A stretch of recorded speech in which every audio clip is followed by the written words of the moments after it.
क्या आप कभी बिना किसी वजह के थके हुए महसूस करते हैं या आपकी बॉडी में भी पेन रहता है जो जाने का नाम ही नहीं लेता?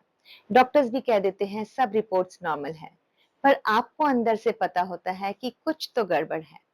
आज इस एपिसोड में हम बात करेंगे एक ऐसी सच्चाई के बारे में जो बहुत लोग नहीं जानते हैं।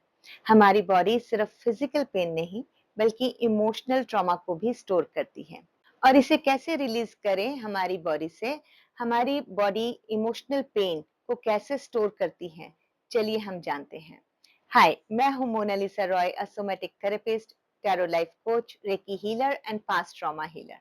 जब भी हम किसी तकलीफ से गुजर रहे होते हैं, जैसे हार्ट ब्रेक, गिल्ट या रिजेक्शन, और उसे हम एक्सप्रेस नहीं कर पाते, तो वो एनर्जी कहीं ना कहीं हमारी बॉडी में स्टोर होने लग जाती है।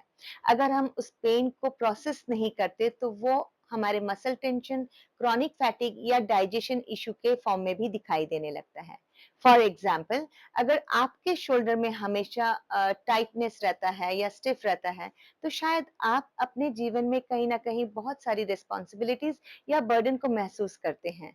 और अगर लोअर बैक पेन है, तो फाइनेंशियल स्ट्रेस या इनसिक्योरिटी भी हो सकती है।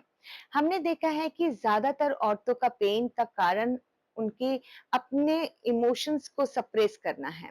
यही वजह है कि बहुत सी औरतें अंदर ही अंदर स्ट्रेस और पेन को लेकर जी रही होती हैं। पर जब हम इमोशंस को दबा देते हैं, तो वो हमारी बॉडी में एक इमोशंस ट्रॉमा एनर्जी ब्लॉकेज बन जाती है और वो पेन के रूप में क्रिएट होने लगती है। मैं आपको एक रियल लाइफ स्टोरी सुनाने जा रही हूँ जो सब कुछ क्लियर कर देगी। मेरी एक क्लाइंट रिचा 46 इयर्स की हैं। उनका लोअर बैक पेन बहुत रहता था और वो हमेशा इसी पेन को लेकर बहुत टाइम से अपने आप को हील नहीं कर पा रही थी। उन्होंने डॉक्टर्स भी दिखाया, डॉक्टर्स ने भी सारी रिपोर्ट्स नॉर्मल बताई। और जब वो हमारे पास सोमेटिक थेरेपी के लिए आई, हमने देखा ये उनका ब्रोकन मैरिज का पेन था और वो सालों तक अपनी फीलिंग्स को एक्सप्रेस नहीं कर पाई थी। जब उन्होंने अपने इमोशंस रिलीज करने शुरू किया, तब उनका पेन मैजिकली कम होने लगा। तब उन्होंने कहा कि आज पहली बार मैं हल्का महसूस कर रही हूँ। एक सिंपल हीलिंग प्रैक्टिस जो सब कर सकती है। अगर आप अभी अपनी हीलिंग जर्नी स्टार्ट करना चाहती हैं, तो एक छोटी सी प्रैक्टिस करें। आपको सबसे पहले अपने पेन को एक्सेप्ट करना है और किस दर्द से आप गुजर रही हैं और आपके इमोशनल पेन का रूट कॉज क्या है।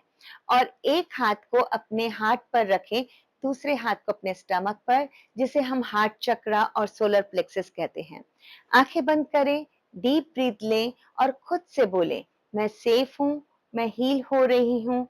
और फोकस करें अपनी बॉडी के ऊपर। इसे 2 से 3 मिनट तक करते रहें। बस इतना करने से आप अपनी बॉडी को रिलैक्स करना शुरू कर सकते हैं। आज से अपनी हीलिंग जर्नी का पहला कदम उठाएं। हीलिंग एक जर्नी है और इस जर्नी को अपनी हीलिंग से शुरुआत करें। अगर आपको ये एपिसोड हेल्पफुल लगा, तो एक दोस्त के साथ जरूर शेयर करें। आपकी एक शेयरिंग किसी की हीलिंग का पहला कदम हो सकता है। और अगर आप और भी पावरफुल हीलिंग टेक्निक सीखना चाहते हैं, तो मुझे इंस्टाग्राम और यूट्यूब पर फॉलो करें।